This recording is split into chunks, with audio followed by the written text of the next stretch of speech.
The new operator in Rainbow Six Siege is here, and after me playing her for a few days and actually learning how to play the operator the correct way, I figured I'd give you a full mastery guide on the operator, as I did just do a beginner guide on the operator a few days ago. If you're interested in absolutely crushing it with this new operator, then stick around. Alright, so the first thing that I'm going to teach you about this new operator is honestly when to not play the bitch. I'll be honest, there's some times where like you just cannot play this operator. Let's take the top floor of Oregon, for example. I think this is arguably one of, if not her worst sites in the entire game, and I'll tell you why, right? You cannot do shit with this operator for this bomb site. The only thing you can really do if you're pushing trophy is like watch your flank, I guess. You can't even put anything on the attic door from this door. You have to walk in to put it on the door. If you push white stairs, I guess you can get the kids door, but they can swing you from the head holes, from the hallway, from the rotate or the feet holes if they're here. If you're on the window, there's nothing you can even door off. So like she's just terrible on this site, right? Even like basement too. I've tried playing this operator on basement. You can do the double door right here, but even then they have head holes and a rotate and head holes there. So there's just like, you can't play this operator on the first floor of the basement. You just can't. So like that's the first hard truth that I've learned after like really putting in some hours in this operator, is she's situational. You can't play her on every single site. So that's the first thing you have to learn when playing the operator, is where can you play her, right? And the answer to that question is maps and bomb sites with a lot of doors. So I'll give you a good example of where you can play her. Let's take a look at the kitchen and dining bomb site. If you were to try to take shower, you could do the double door there and the single door right here, and then all you have to worry about are the head holes, if there's even head holes there. Then you could get the shower wall open with a thermite. You could door off the single door here and the door to your right if showers is clear, and now you just have the bomb site. You have smoke grenades for the head holes here, and you plant behind the couch. This is a really good site for this operator because you have so many doors that are on site or near site, right? The only way you can play this operator is if there's multiple doors on or near the objective that you could use to block off the objective, and if there's head holes, you can use with your smoke grenades to block those off, right? So now that we've gone over where you can play her, let's actually go over how you can play her. To show you how to play the operator, I'm going to bring you on to Cafe. Now on Cafe, I was playing on stream literally today, twitch.tv/AlkaFPS, and I found a great strat that worked against me in Champion Elo. So Rauora with her DMR opened up these hatches, as she should, and I was playing mute shotgun inside of the cigar box, otherwise known as CS. You get the idea. I was playing in that position with a shotgun, hoping to shotgun somebody dropping the red hatch. The Rauora player gated off her door and then dropped behind the door and then went down red stairs. It completely countered my entire strategy just by gating off a door. And I think that's the first way that you can really play this operator well, is by using her to take space. This game on attack is all about taking space. If you can take rooms, it allows you to sit in those rooms and pressure the bomb site to get kills or to plant the bomb. That's how you attack, right? That's why you'll see people sitting outside on windows all the time, getting walls open with hard breachers. It's also they can get angles on the objective to get kills or to plant the bomb. So if you can use Rauora to close a door or to block off an angle so that you can take a room easier, that should be your primary objective. So what they did, they gated this off, they used Ace to open up this wall, and they took into piano. Then, once I died or I repositioned out, I think I went back into sight, they reopened this door, and then they took cigar shop, and then they put it back down to watch their flank. Crazy good strat here. And then, again, they use their panel to not only take space, but they use the panel to maintain space. So what they did next is they took piano, as they should have, and you can either push into Whitehall to kill people who are inside of Cocktail, or you usually have a player who sits here to make sure they don't push up white stairs or in the hallway. But you don't have to do that if you just gate off the door. Then they can't even come to the Whitehall, and now you get to maintain all of piano, right? So using a door to take space and using a door to maintain space, both great options if you want to play the new operator, right? And then what they did is the third great thing that you can do as a Rauora player, which is using it to go for a plant to execute. So they didn't do this against me. This is something that I thought of as my own, and I actually made a TikTok about this entire strat that I'm showing you. So what I would do is I'd put a gate right here on the double door, and then I'd put a gate right here on the single door, and then I'd just go for a plant. They can't swing me at all if they don't have a rotate here. They can't push me from freezer. They have no angles onto me. I can just plant the bomb for free now. You might be wondering, oh, why didn't you get this door? I'd have to swing all the way out and get that. It's way too dangerous. Plus, this operator brings smoke grenades. So she's even better for a plant, right? You can just smoke that door, maybe even smoke the rotate to your left and just plant, right? It's absolutely broken. And then if somebody does open your door, right, it may seem like you have no time to react because it goes up in 1 second, but it only goes up in 1 second if you're an attacker. If you're a defender and somebody shoots the gate, it actually takes them 3 seconds. So it takes them 3 times as long to open that, and it makes a noise and a sound cue, right? So it's not like you're gonna get caught by surprise as long as you have a good headset by these doors opening. So that's 3 different ways that you can use this operator very, very well.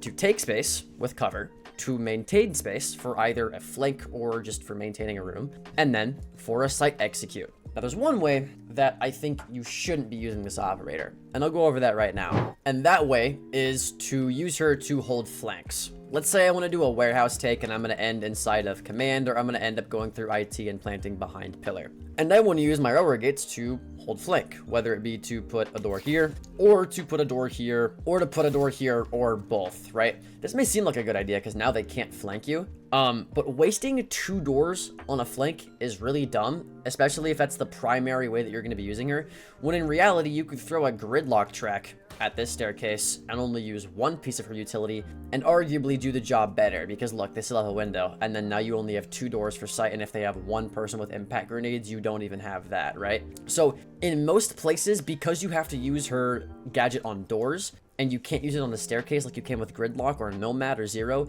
it doesn't make sense for you to use her for flanks, right? Unless the only place that they can flank you from is from 1 doorway. Like, let's say Aqua Stairs, for example, they have to only go through this doorway. That makes sense to watch as a flank, because then you're only using 1 door for it, right? But if you're having to use multiple doors on a flank, just bring gridlock at that point, and then you have frag grenades or an EMP and a great gun and a super shorty, right? Just makes sense. You really want to be using this operator for her ability as an operator that can do only what she can do, if that makes sense. Like, you need to be using her uniquely. If you're just using her for flanks, there are better operators that watch flanks better. So use her in ways that only she can be used. Now, one way you can use this operator uniquely compared to any other attacker in the game, like I don't have anybody right now that can actually put a thermite on my breach, but if someone were to put a thermite on this door right here on the very left side of the door, and they were to explode that thermite, the radius of that explosion would destroy this entire shower wall, right? So if this is electrified and you want to open it, all I have to do is put a door here, and then you can just get it for free. And this is just one example. Imagine all of the other examples where there's a door right next to a wall that's electrified that you could easily do this with.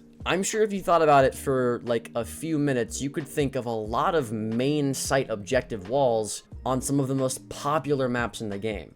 That's how broken this operator is. For instance, if you want to get open this attic wall, you get a thermite on this door, that attic wall is probably going to be broken. I haven't tested this one, so it might not work, but just try it. You know what I'm saying? Like, there's a lot of options here. There's a lot of options. Maybe even, look, you might be able to get the closet wall open for free. Look, put a thermite on this door. It'll blow that door up. Like this, it's such a crazy combo. It's such a crazy combo. Not only that, you can put yin candelas on this. So imagine this, right? Imagine this. Because it takes you 1 second to open this up, boom, gone in 1 second, right? What you can do is you can put a yin candela on this door, and then the second the yin candela flashes and it's done flashing, you shoot this open and you sprint in while everyone's blind. That's another crazy combo. Now, these are all theoretical combos that I've only seen really done in custom games and Royal Penguin TikTok, but there is one strategy that I saw being used in my actual ranked game, the same cafe game I talked about earlier, that I do think is pretty good and definitely worth mentioning, and that is a pair up with Fuse. So what I had was I was playing Wamai and I was playing behind Bakery. I love this strat because I can put a prox alarm on my small bake, a prox alarm on my double door, and I don't have to peek anything until they hit a prox alarm. Then I swing and I kill them. I have discs on my double door in case they try to nade me, and I have discs in my small bakery in case they try to ace me. It's a really good strat, except what somebody did with Rauora is they put a gate down after breaking the barricade, and then they put a fuse cluster charge on the other side, and they fused through this door, and it got all of my Wamais and proximity alarms. The craziest shit, like, how are they thinking of this, dude? Like imagine Imagine you have like a Fenrir on this door, a Goyo on this door, a Mute Jammer on this door, and a Rauora just puts a door down like this. A Fuse puts a Fuse charge on this, and all of that utility is gone. And then now you can open this, come in to close it, and now you have flank watch for your plant. Am I the only one with cogs turning right now? This operator is crazy. And then look at this. You put a door here, your plant's even easier. Oh, I'm sorry. Did you plant in front of these head holes and you're worried about coat check? Look at that. You don't have to worry about coat check anymore. This operator, like so map dependent, but on maps where she's useful, she's so good. So now that I've gone over like how to play her, some good strats with her, some really niche strats with her, and like the fact that she's map dependent, I do want to go over what maps I think she's the best on, so you know kind of when to pick her and when not to pick her really quickly. Okay, so just looking at all the maps really quickly, obviously Oregon, terrible map for this operator. Not a lot of doors unless you're on the tertiary bomb sites, but even then, usually you don't get to go there that often. Clubhouse, I think, is a pretty good map for her, especially in the basement. There's a lot of doors. You can use her to drop moto very easily. You can use her to take space upstairs if you want to hold flanks, like holding your lounge flank, for example, if you want to get on the moto hatch. So good on Clubhouse. Consulate, same thing. There are doors everywhere in Consulate. Definitely one of her better maps. Bank is good because you have a lot of long range doors that you can get, and you can shoot this operator's gadget from 15 meters away, which is actually a lot. Canal, she's okay on. You can get the doors, like the red and green doors from the 90 windows, and use her pretty effectively. Chalet, she's okay on. Pretty site dependent, pretty push dependent, because sometimes there's just not a lot of doors. Like if you're pushing library, you can't do shit as this operator, but if you push solar, you may be able to do a little bit. Definitely not the best map, but still kind of a good map. Cafe, crazy good map for her. Border, crazy good map for her. Skyscraper, crazy good map for her, right? All three of these are maps where like doors are pretty much separating every single room instead of these wide open hallways like you have on Chalet. Coastline, I would say okay map for her. Not a lot of doorways, again, a lot of long hallways, but still, you know, kind of a good map. Theme Park, great map for her. Villa, great map for her. Outback, okay map for her. I have seen, actually, no, Outback's a pretty good map for her. I see people get open like the dorms wall and then they'll just door off bathroom and walk in dorms for free. Or they'll door off laundry in their hallway and they just take dorms for free. Really, really good on Outback. Emerald Plains, pretty good on as well. You can hold your flank because every flank is with a doorway, so you can just hold your flank and then there's all these doors you can push off. So Emerald Plains is good on. Nighthaven, I think she's okay on depending on where you push. And Layer, she is actually pretty good on because there's a lot of doorways to separate flanks. So she's good on mostly every single map except for like a few. So she's technically situational, but like mostly not situational. Mostly a great operator, hands down. Now before I end the video, I want to go over what I think the best loadout for this operator is, just in case you're wondering. If you don't like DMRs and you have a bad trigger finger, obviously run Capitel's LMG, the M249. You have 48 damage per bullet. You have 100 bullets in a magazine, so you can pre-fire. Just really good on this gadget. But if you're good at DMRs, you probably should be, use the 417. It's the second best, if not the best DMR in the entire game. You're able to use it for like soft destruction, getting hatches open, breaking azamis too. You obviously want to be running the Reaper Mark II. The recoil on this thing sucks, but if you can get used to it, it's definitely better than the GSH, which absolutely sucks. Breaching charges, I don't really recommend unless you have some sort of like niche strat by like putting it on a Rauora door and exploding a wall or something, or you need like extrovert, but mainly you need to be running smoke grenades. This is the most important part of the loadout section. Run smoke grenades. You need to be using this operator like you use sends to cut off angles for an execute, for taking space, or for a plant, right? That's the whole point of playing this operator, is to cut off lines of sight. Kind of like a castle, but just on attack. Smoke grenades help you do this. It's like having 2 extra doors you can deploy that are temporary, right? So you always want to run smokes. They are the most cohesive secondary gadget that this operator could possibly have, right? So run smokes. But with that out of the way, that is completely it for today's video. I just wanted to show you all of the advanced things that I found out about the operator, because I think this operator has a lot of potential to become a crazy good operator in the right hands with the right strats. But with that out of the way, that's for today's video. I stream every single day on Twitch, and if that's not your speed, check out this next video, and I'll see you there.